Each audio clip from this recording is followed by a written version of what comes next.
Welcome to Decoding Global Work by Squad, your go to place for insights and all things HR, remote work, and leadership. I'm your host Ajit, and today we have Vinay Nijavan, CHRO at Squad, with us.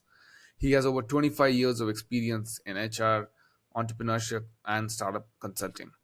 He's passionate about innovative work models, which drew him to Squad's significant mission. Vinay will share his insights on Indian talent market, tech hiring nuances, and secrets creating a top-notch team. This episode is great for anyone who's starting a company, leading a team, or just interested in how teams are built. There's a plenty of useful advice waiting for you, so let's get started and learn all about team building with Vinay.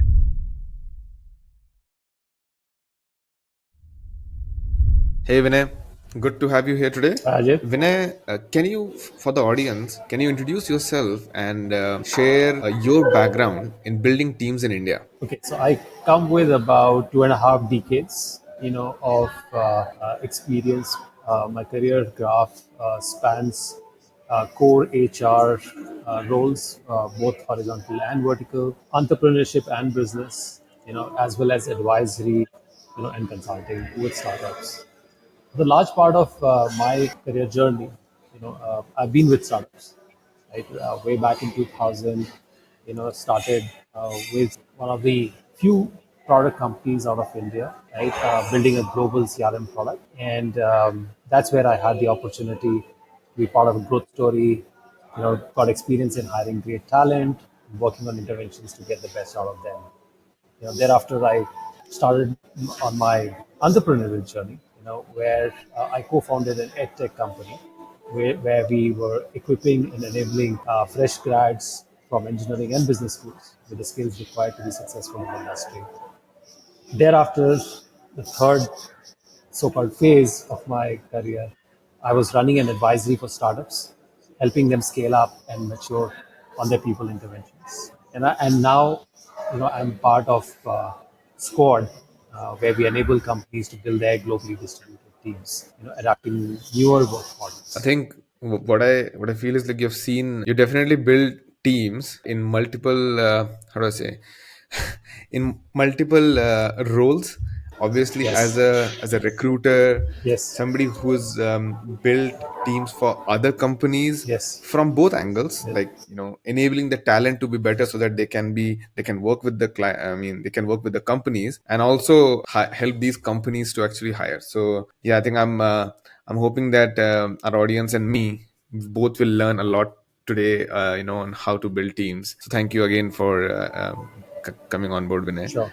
I think you mentioned Can you talk about maybe a bit about like what we're doing at Squad, right? Especially with helping companies. Is it like different from the other experiences that you have had, where you helped build companies, their tech team in India? Yeah. Yeah. Okay. So, I think it's a very interesting space that Squad is in.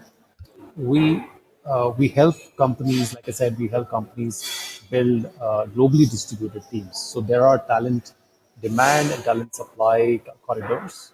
Okay, and we kind of align the two, right? We help organizations to hire great talent from any part of the world, and yet have them work seamlessly, with our clients.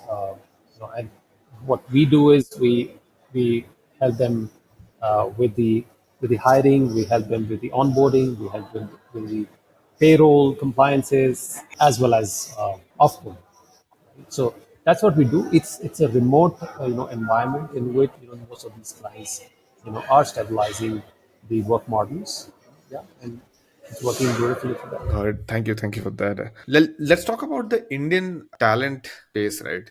So, if I read this somewhere that every year India produces like what 5 million digital and tech talent, right? Out of which 1 million is highly skilled, vetted professionals with some other work ex with global companies. And compared to if you compare this to LATAM and EU, it's quite high. Like I think LATAM is about 2.3 million, East EU would be about 1.5 million, and East Asia about like 650. So the sheer number of qualified, highly skilled tech talent in India is obviously overshadowing everybody else in the world. But not only that, India also has like a one of the youngest populations in the world. Like 66% of India population is under 35, right? Which is amazing, right? Um, Having said all of these great things, like why do you think, or according to you, why should somebody think about hiring or building a team in India? Great question, Ajit. I think Indian talent landscape, has matured very, very beautifully. There is something for everyone, right? So if we look at just the tech industry, right now, tech industry, has a spectrum. Having said that, I think there are four or five, odd reasons, we should we should look at building teams in India, right? First one being, like you very rightly said, I think the sheer quality of the talent that is coming, which can definitely be adapted to the spectrum, to where you belong on the spectrum, right? So highly skilled workforce, and we come of age in terms of just sheer skill development. The education has kind of been aligned to meet the needs of the industry, and so on and so forth. So skill workforce is definitely number one. The second one is cost efficiency. What you would get in some parts of the world, as great talent, you could get in India, at maybe about two-thirds, or even half of the cost, what you spend in those parts of the world, right? So cost efficiency is definitely one significant factor that makes the Indian talent landscape attractive. Third one, I think over the years the industry has matured, and we do find that the talent, in India also comes with a global experience, right? So it's just not domestic experience that they are banking on. They are fairly well adapted, to the environments, with today globally.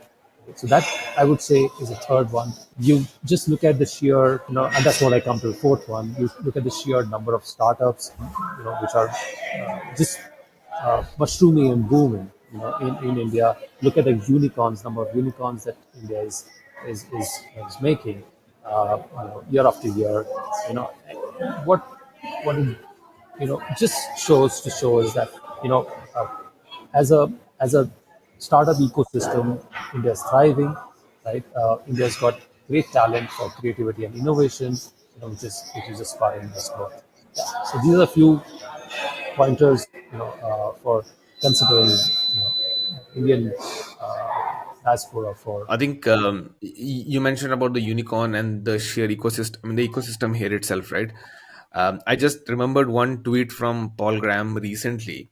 Like, usually, if you see YC always recommends companies to actually have a base in US and build teams there and whatnot. And he recently tweeted that one of his founders asked him, like, "Hey, is it okay if I go back to India?" And he's like, you know what, given what's happening in India, the ecosystem, I think it's fine. You can go back to India and build your team there and do everything there. It's going to be fine. Yes, Which I don't yes, know if it was the case maybe a couple of years back. Maybe it was, but probably not in the eyes of people outside India. But that has definitely changed.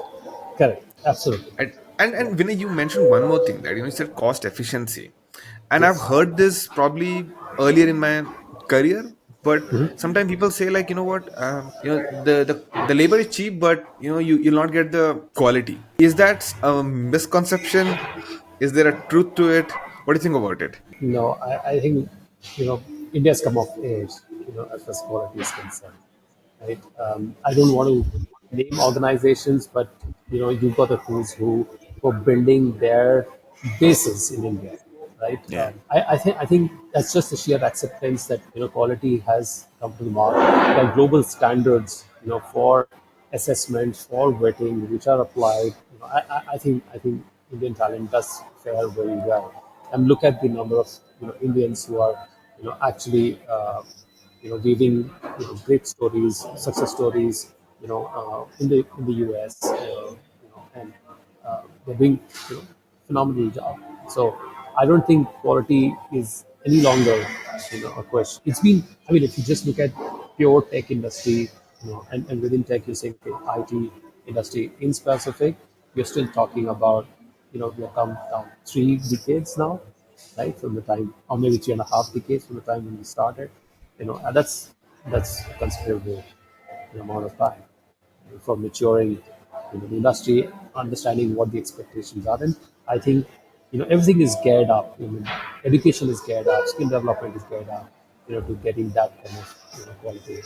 Yeah, I think as you said, like skill development. That's probably I read this somewhere as well. The percentage, I think it's like 75% of the worker, right? They are like upskilling themselves every year. I think maybe that has what has driven the quality up quite a lot.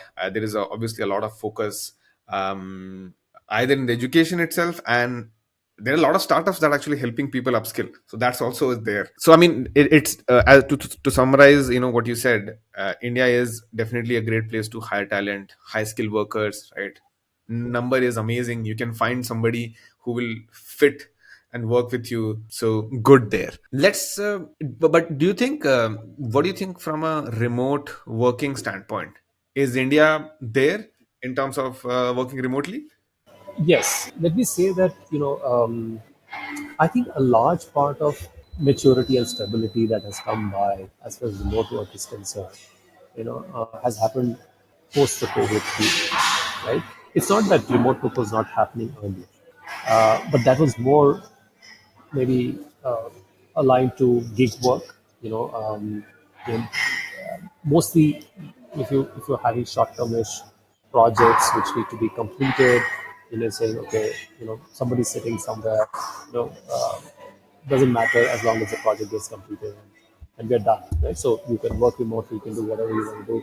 Very, very outcome based models were there even earlier. But with COVID, I think what has happened is that if you remember, like when we started this conversation, I did mention about the newer work models, right? So what we have seen post COVID is that even in terms of full time employment, remote work is one of the best environments in which people are thriving, people are able to give the best output.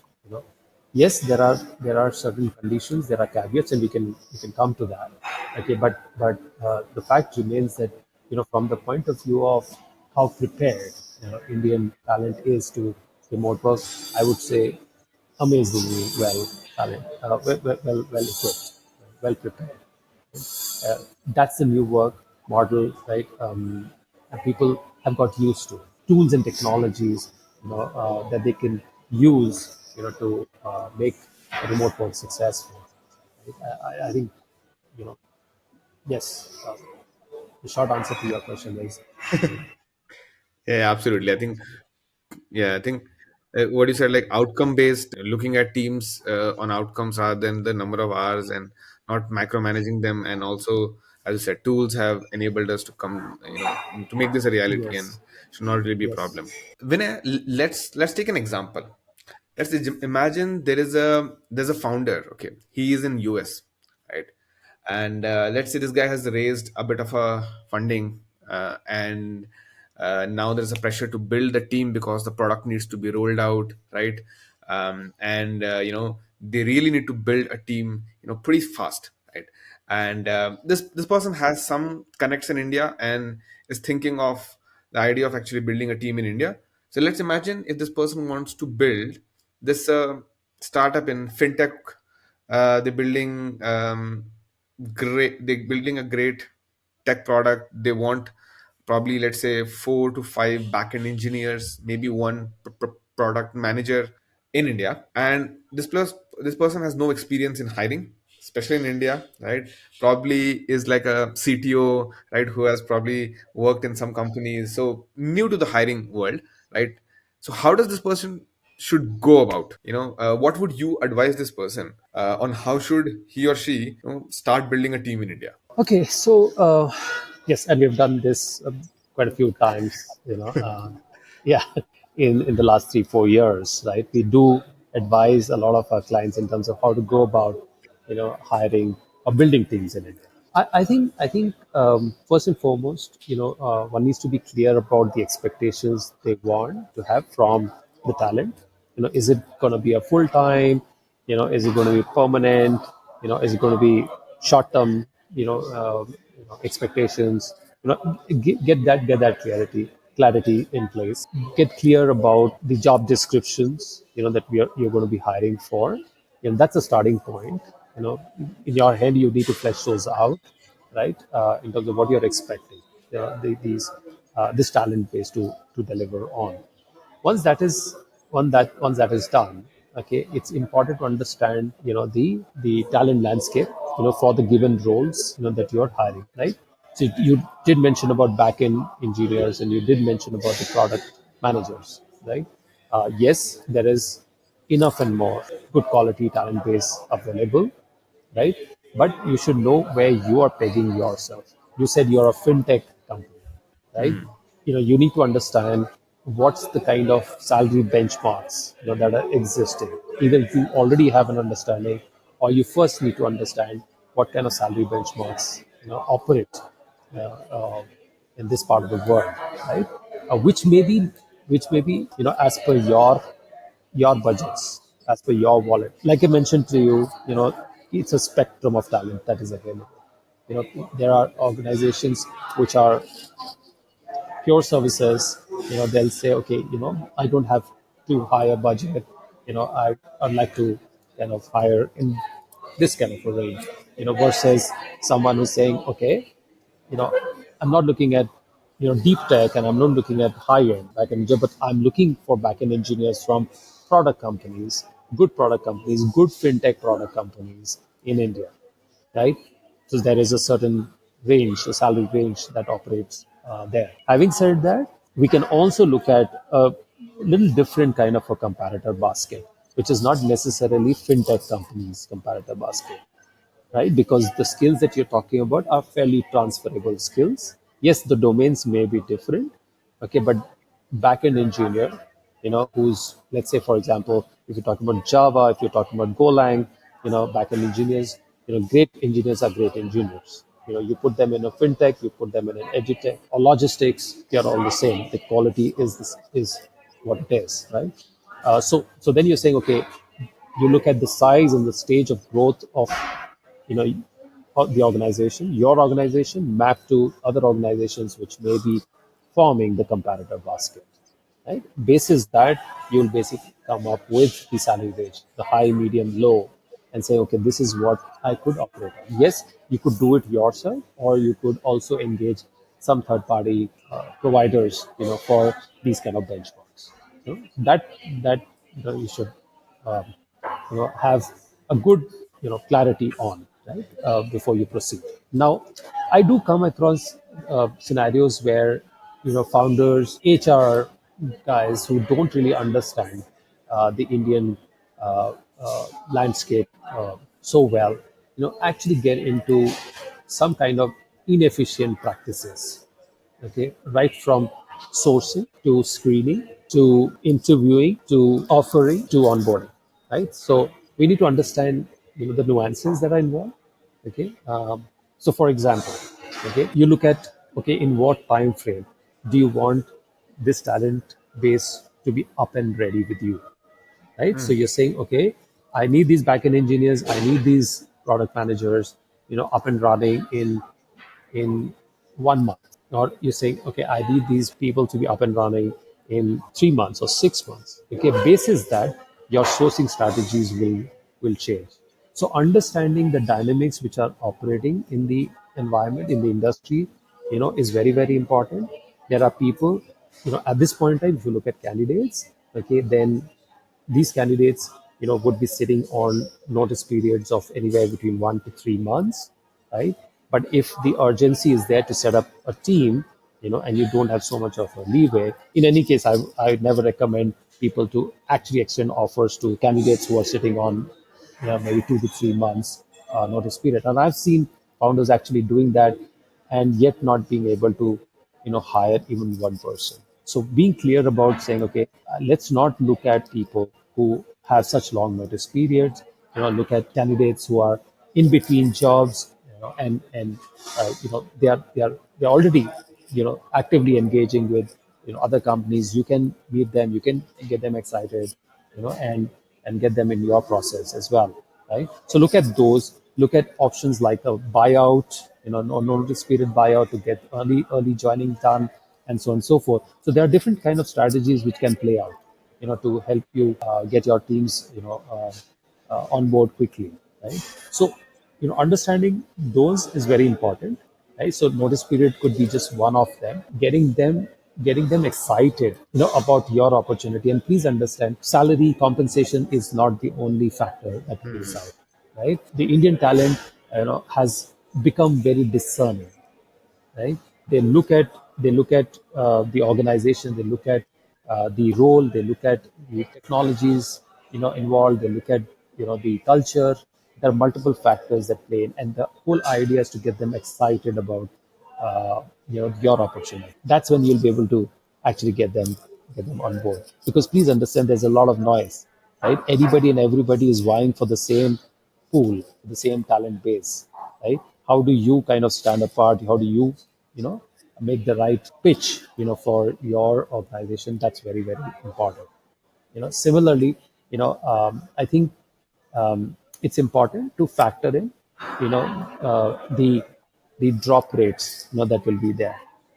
Typically, you know, in India, yes, there was a time when the drop rate was as high as 50%, right? So you're Wow. saying, yes, I'm actually rolling out offers 10, but I see only 5 joining. Okay, but also obviously there are multiple factors that play into it, and I don't want to get into that at this point in time. But we can certainly look at that 50% drop rates, to come down drastically. Looking at joining rates of anywhere but about 70 to 75% will be a good expectation to carry. So always have that buffer, in place, for that as well. I'll pause here. Any questions related Yeah, to yeah. what I I think spoken? We there, can take it forward. yeah, yeah. There's a couple of important, I mean, great insights that you gave, right? First of all, was like to what I understood from this is like the first and key thing is to understand what kind of talent pool, as a founder, right, you're going for, right? Where do you stand? Which could be either in skill set or in terms of the compensation that you're looking for, right? Getting people, especially engineers, product manager maybe is a different thing, but like especially engineers from the same domain, great if you can get it, but not a hard and fast, like not set in stone rule, right? You can always get great engineers from any place. But I think you mentioned a key thing which I found very interesting was the notice period itself, right? Because that really Yep. ranges in India, right? There are big companies, I'm talking about like probably huge MNCs and whatnot, where it might go to up to 3 months, right? And if an employee gets a job offer, right, and rightfully so, they'll be always on the lookout for other roles, right? You don't know if this person is going to join or not. And I guess that's what you were talking about, like the joining rates to be lower than what it would be for, let's say, if um, somebody has a 1 month notice period. So if Yep. building a team fast, keyword being fast is like the priority, especially, right? And you want to Yep. make this process as efficient as possible, then Yep. maybe limiting yourselves to the talent who's out there looking for job right now is, it's better to focus there. I mean, there could be an exception, I mean, here and there, if somebody's like really brilliant, I don't know, maybe you can afford to probably wait for 2 weeks and hope that they don't join anywhere else. But but usually just stick to people who are actively looking to join or can join faster, Yes. right? That is definitely, but I guess in people who are working in usually startups, they don't really have Yep. long notice periods, right?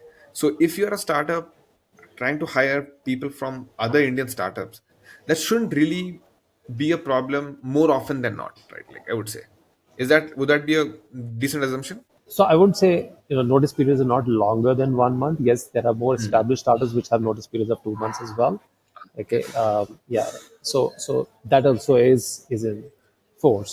Obviously, because every organization is trying to retain, the talent, right? Yeah. So longer notice periods just become a disincentive for anybody to kind of look out. That's there, but yes, what is prevalent is a buyout, Yeah. of the notice period, and one should be open to that. Got it. Got it. Yeah, You mentioned another key thing, right? Like pitching yourself as like a potential employer, right? And yeah, money or compensation, I mean, just compensation enough is like not enough, right? correct, Like when correct. you pitch to an Indian talent, let's say sitting from US or UK, how do you do that? Like what would be, what are the things that probably would excite somebody to work with you?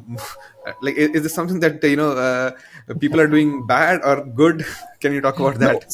so what I've realized is only money, doesn't get you, you know, great talent. So, understand that Indians at large, right? They take pride in being part of, a story, take pride in being part of something, that they can talk about, right?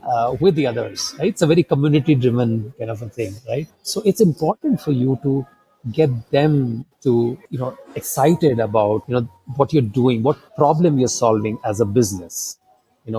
What is it that you are what kind of work you're doing, the role that you'll be doing, right? And also, what kind of a growth charter, you're carrying. Get them excited about it, and very very importantly, get them excited about the people that they're going to be working. Indians love to, be with people. They are in communities, right? So let's keep, reiterating the quality of people that, or we the way we say it, the peer group that they are going to be working with. So yes, I mean those, definitely, uh, become significant forces, especially for good talent, right? Otherwise, you can always take a short-termish approach and say, okay, I'll pay X amount of money, get, Y project done, and we're done. We're good. That's Hmm. another.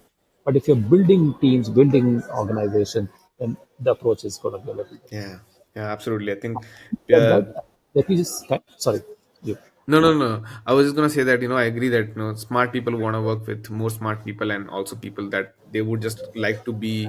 I mean, they would like to be in a community with. So it's like important that you No, so I have seen personally, I've seen that, the good talent in India, okay, when they start, exploring opportunities, okay, they hear stories, right? They hear aspirations, right? Hmm. They are interviewing with so many organizations, and then, like I said, they have a discerning mind, and then they, actually join an organization which kind of completes the, the story for them, right?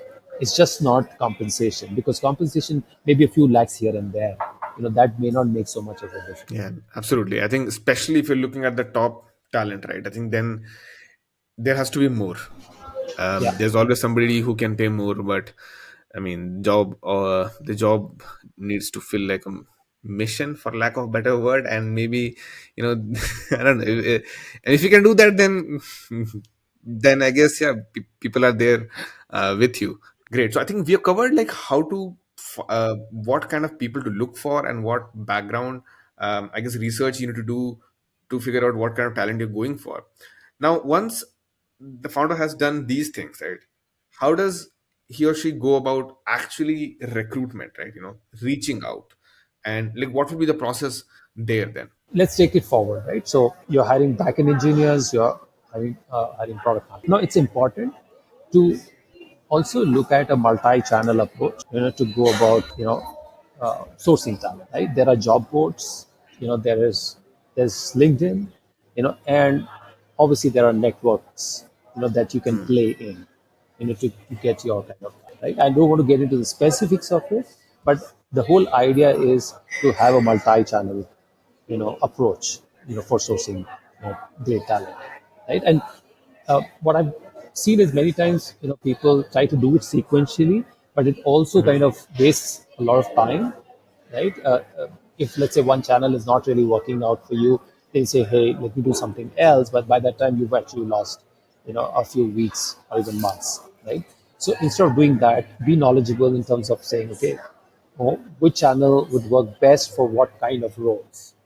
That obviously it requires a little bit of research or even understanding, from some involved uh, partners, who can actually say, okay, you kind of you can go this way. I mean, you could go the job board way, you can go the LinkedIn way, you can go the network way, or you can just do a job posting on your career page, and start inviting. Usually that doesn't work so much, especially if you're startups, who are you don't really carry a brand as such. Okay, so the whole idea is to do a lot more outreach. You don't try and just bank on the inbounds that come for your roles, right? So how do you do that targeted outreach? How do how do you kind of map the talent, the appropriate talent?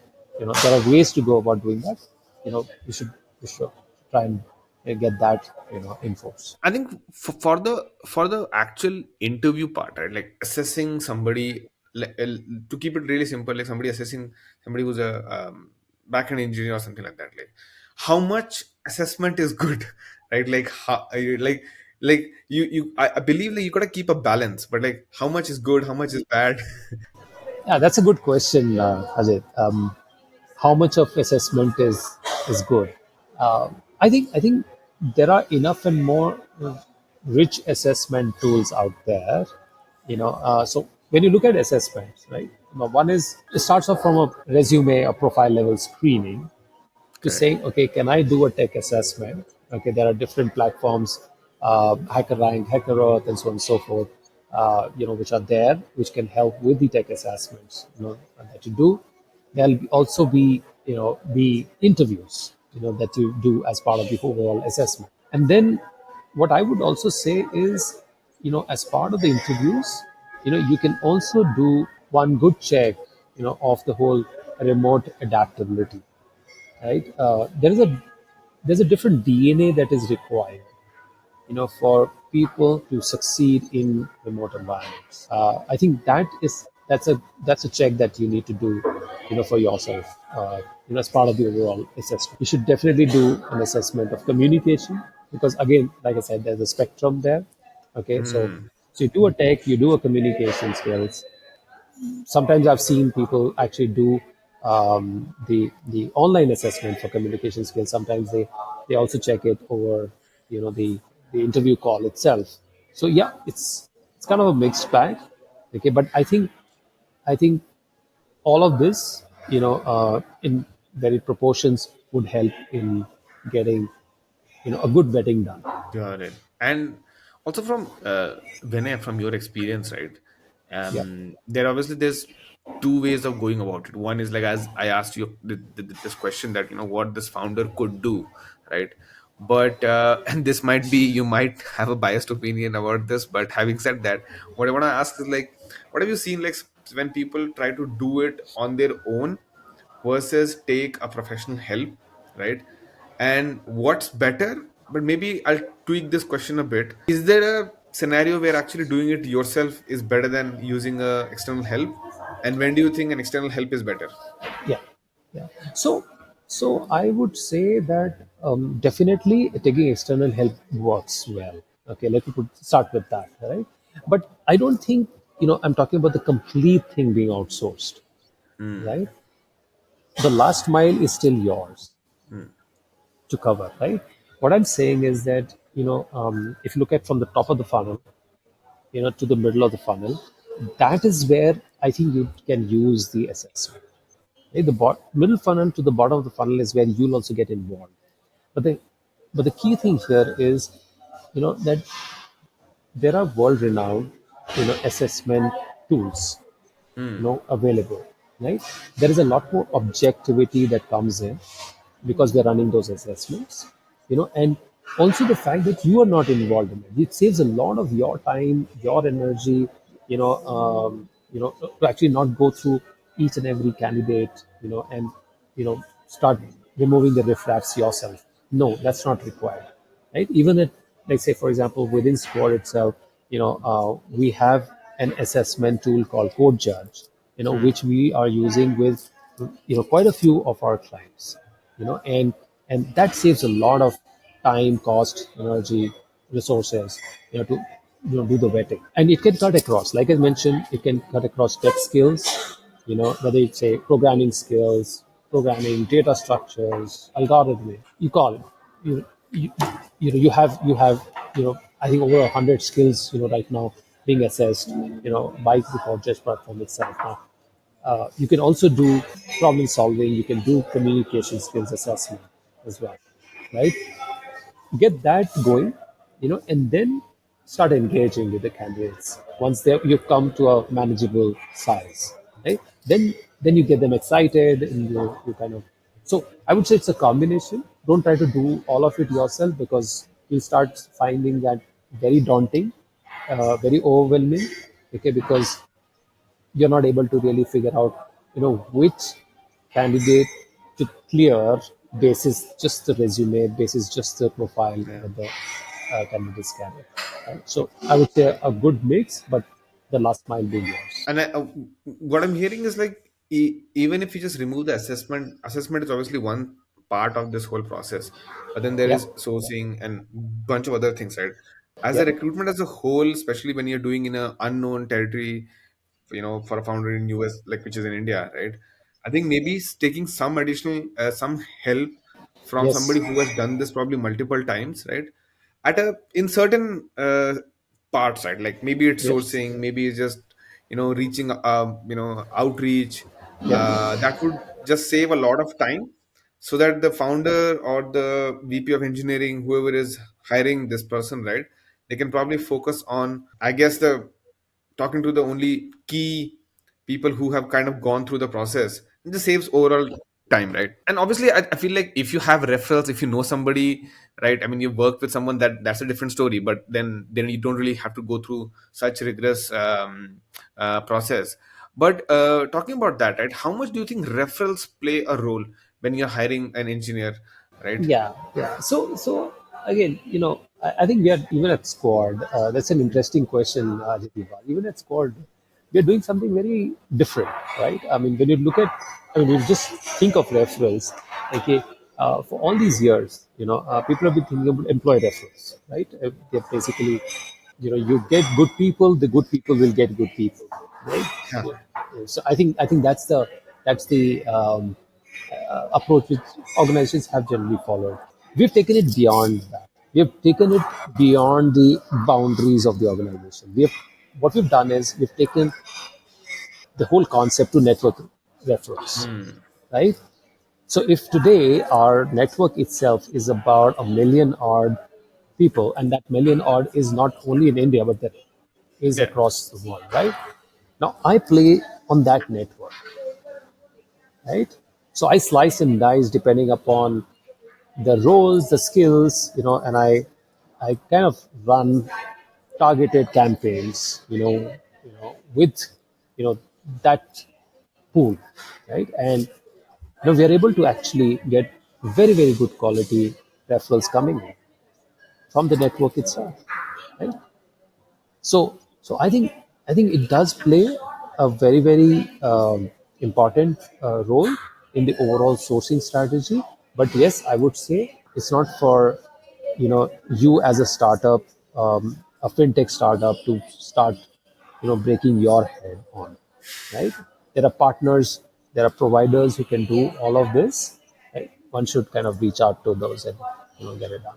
And I See, think talking about, like in recruitment, in hiring, okay, there's a mantra, right? That one candidate you may have just left out or missed out, in your while you were screening, you were going through your mails. That one candidate could have been your great hire. Don't miss that opportunity, to ensure that that person is in your pipe, and you are kind of yeah taking the you talked temperature about, forward. yeah, Yeah, you talked about quality, right? But when yeah, when when somebody's trying to expand rapidly, right? And I think So like how does one like balance between like quality and quantity? Because yeah, I need five people, but I obviously want five of them to be the most amazing engineers ever. Like how does one balance between that? Yeah. So when you're see when you're expanding very rapidly, you're bound to make a few mistakes here and there, right? I would only say that let me start by saying that don't compromise on quality. Quantity is something that I you can adjust. Hmm. Like I said, multiple channels. How aggressively, how actively you're engaging all of the channels will build your top of the funnel. Okay, but the rigor around quality should be there, right? Should be consistent. Now, having said that, we may still have wrong hires, mishires, that could be there, right? So it's important that you actually have a very robust, onboarding program, and in India, like we have the probation period, right? And it varies between 3 to 6 months. Use this probation period to do a good assessment, of the candidates.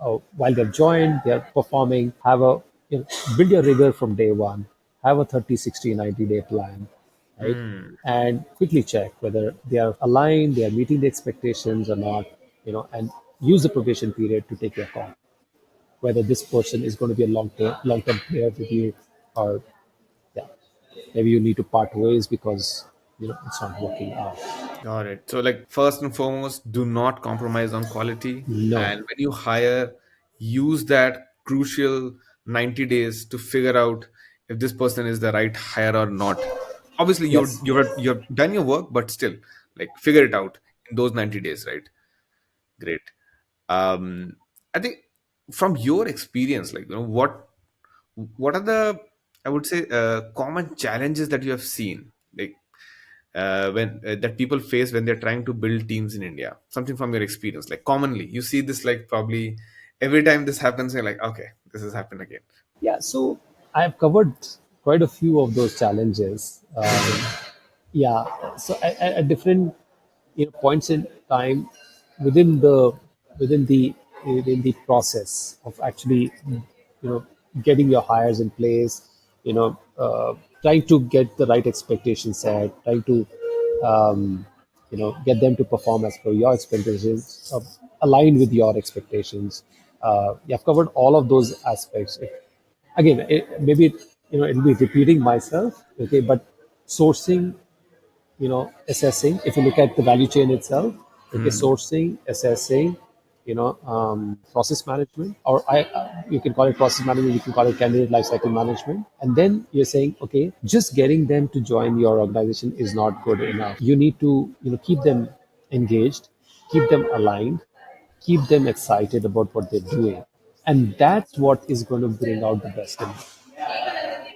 So just don't, and that's a challenge. What I have seen coming across, where organizations saying, hey, "I've been able to hire the best of the talent, maybe from the pedigreed, institutions, which are there, whether engineering, whether MBAs, they're able to get it.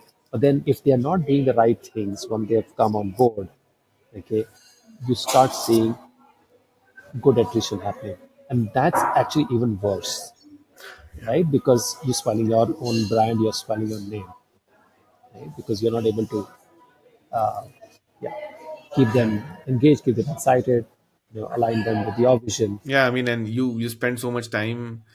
Brand is obviously one thing, but also so much time and energy goes in finding that hire, right? And then you got to start over Yes, again. The momentum in the and team and kind I of will. goes down Hmm, as well, right? that's right.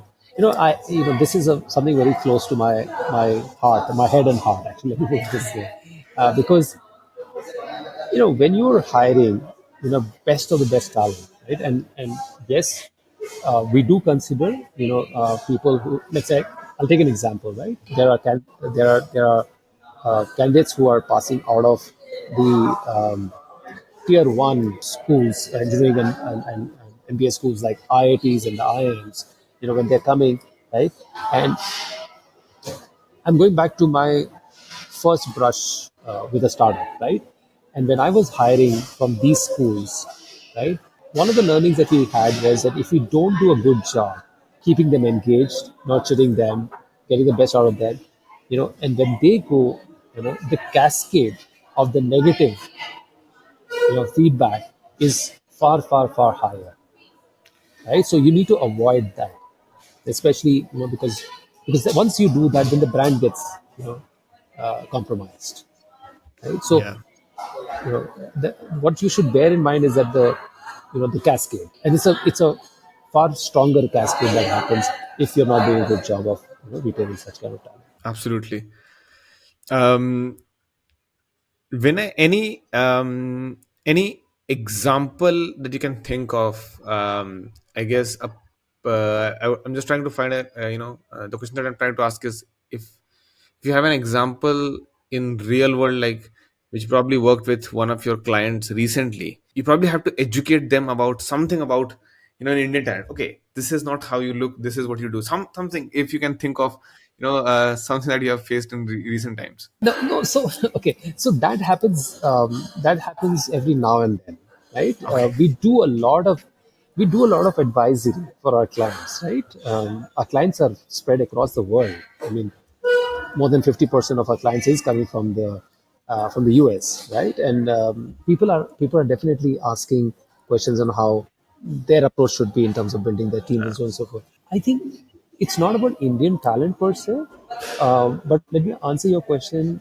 in a different way, right? I think it's about clients who are approaching us to say, hey, how do we get best out of the distributed teams that we have set up, right? So, very recent experience, we had a client from Singapore, who actually did an offsite for their India team, where they requested us to do an HR intervention, primarily, driving clarity of expectations, driving alignments with the vision, driving strong connect amongst the team members. Actually, we had done it in Bangalore, right? The IT hub in India, right? So we done it in Bangalore, and it was, I was part of that intervention, and it was so successful, and they were so happy and satisfied with the experience, the overall experience, that they actually took the same to their team in Vietnam, right? And they did the same thing there, and that. So, so what I'm saying is that I think there are a lot of knowledge sharing, that we keep doing. We also share a lot of best practices with our clients in terms of what they should do, the best out of their distributed teams, right? So that was a good experience that I would say, I can call out here, right? Where we are trying to work together to overcome the challenges of even working remotely. Right? Like I mentioned, there's a certain DNA that is required for working remotely. Then you need to identify that way ahead, in the hiring process itself. But having said that, even beyond the onboarding, there's work which is required the way we would do with in any other organization. I mean, it doesn't need to be even in office environment. We have to do those interventions to have good connects going, good cross functional collaborations going, good alignment of expectations going. Yeah, that sounds like a fun activity, and yeah, I hope they continue doing it more, and Yeah, maybe more yeah. people should also do it. With that being, Vinay, now we are entering into a fun section. So this is gonna be Okay, a rapid round, and I okay, want you to at least try to limit your answers to one word, if possible. I mean, if not, okay. it's fine, but let's try to keep it to one. Sure. Okay. First word that comes to mind if you want to describe Indian talent, tech talent. First word that comes to mind to describe Indian tech talent: adaptable. Nice. According to you, what's the hardest skill to find Hardest skill to find in India or in otherwise, in generally? India? I mean, yeah, let's say in India. I don't know what skill or not, but I would just say, see, in India, I hope it's not a one word answer you're looking for right now. No, it doesn't Okay, need to be one word if you know yeah. if it needs more words.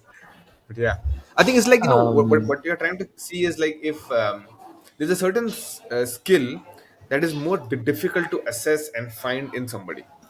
Definitely. I mean, when you look at EQ, it is difficult, right? Yeah. High pressure environments. Startups always have high pressure environments, right?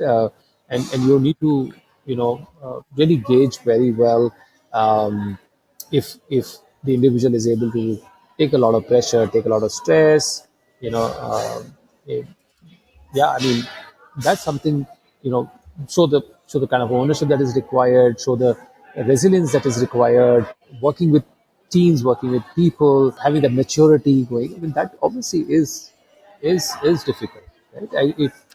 It requires, yes, I mean, we may look at some kind of psychometric assessment, so, that we do, but end of the day, I think experience cannot be replaced. I've done thousands of interviews myself, right? Some things, it just occurs to me, right? When I'm speaking with people, and it occurs to me, and I lend that to maybe the experience, that I've carried, the patterns that I have seen, what working, what's not working, for a given kind of a. Let's keep this round rapid. No time to think. Whatever So, comes to your mind, you go. okay, So, okay, what is the key to retaining talent? great. Okay, so I'm saying great question. Okay, key to retaining talent, engagement. Keep them engaged with work that they're doing. Keep giving them good problems, good challenges. You'll retain talent. I am surprised you didn't say great food, because I've heard that in a previous company, Move and Sync, right? I think Yeah, yeah. I think people just stayed for the food. You didn't mention food. No, yeah, it's a icing on the cake. It's not the cake itself. Got it, got it. Yes. What has been the toughest role that you had to fill till date? Toughest. The co-founder role is difficult to Oh my god, that it's is the difficult to find toughest, a and co-founder. I say that from experience. Oh yeah, Yes, yeah, that is the toughest. I don't think that can be outsourced though. So it cannot be also. I think there's a lot of luck, also that plays into finding the right partner, the right co-founder for yourself. I think yes, yeah, it cannot be absolutely. outsourced. Absolutely, you're right. Yeah, Yeah, yeah. What's the hiring focus for you? Skills or attitude? attitudes. Absolutely, right. Like skills can be learned. Attitude is important. I will have basic skills in place, but attitude is something that one should not compromise on. Who do you think is a work superhero? Iron Man, who's like an innovator, or Captain America, who's a leader? A superhero for me is Iron Man, right? Uh, yeah, and not in this context of Iron Man versus Captain America, but there was a very beautiful video, a snippet which saw of Steve Jobs, and he said, that the best managers are actually the best individual contributors, and these individual contributors become managers not because they want to become managers, okay, but because, you know if they don't, okay, they will not be able to get more better individual contributors, right? So I think you know in that context, you know as an individual contributor, when you're trying to crack a problem and you're saying, okay, I can come up with something innovative, I can come up with something more creative, as a solution to this problem, okay, which is going to change the world. That's my superhero. Awesome, love it. I'll keep the last rapid round question. Now, these are difficult ones, okay? Preferred way to gather preferred way to gather employee feedback: formal reviews or ad hoc? So I would go with a combination of the two. I think we need to be on the pulse, at all times, right? It doesn't need to always be some kind of a form that you're floating. You're gathering feedback, you're talking and saying, okay, how was this? How was this event? How was this discussion? And so those are the ones which are there. But yes, a comprehensive, a formal feedback, happening does help as well, right? Because then you have organization-wide interventions that in making your culture, a more thriving one. Your organization is a better place to work. Thank you, Vinay, for being a wonderful guest. But before we go, anything that you want to say to our audience who's looking to build a team in India? Your last thoughts. Well, I will just summarize by saying that India is a hotbed of high quality talent, right? And we've been working very closely with, clients across the world, right, in helping them build their teams, and helping them build the teams across, the value chain, right? I mean, it's not just, recruitment, right? Recruitment is just part of it, but you're essentially saying, right from discovery of talent to assessment of talent to onboarding of talent to payrolling of talent, also be available for any kind of query handling. Also looking at offboardings of talent, right? So right across the spectrum, we have been working with our clients, and I think what gives us the satisfaction is that they're also reposing the faith. They're increasing the size of those teams that they're building. It starts off very small with a 2 3 member team, goes up to 15 20, even 40 50 member teams. So we've been seeing that there's no dearth of great quality talent, but yes, we do need to be very thoughtful of how we want to go about building, because end of the day, whatever you build as a team has to be very closely culturally aligned with who you are as a organization. And you may be sitting any part of the world, but I don't see why those alignments How can somebody reach out to you when if somebody is listening to this and they're like, you know what, I need some help in hiring in India? How can they reach out to you? anyway. People have reached out to me on LinkedIn. People have also written an email to me. LinkedIn and email. We'll have all these links in wherever this Or podcast if will be. it's extremely urgent, then you can always WhatsApp me. And Don't worry. We'll post your number online channel so everybody can reach out to you. Don't worry about sure, that. sure. We'll do that. Thank you, Vinay. This was lovely, and there's a lot of great insights that I got to learn, and I hope that our audience also learned a lot from this experience. I mean, your our conversation here, right? And it was insightful to others. Again, thank you for coming on board and being a good sport here. Thank you so much, Ajay. It was a pleasure speaking.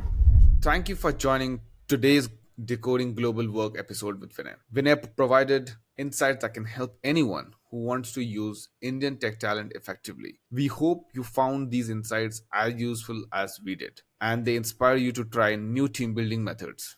Don't forget to subscribe to our podcast. If you have thoughts or questions after today's episode, please reach out to us on social media and Squad website. Until our next episode, keep innovating and building your dream teams. This is Ajit signing off.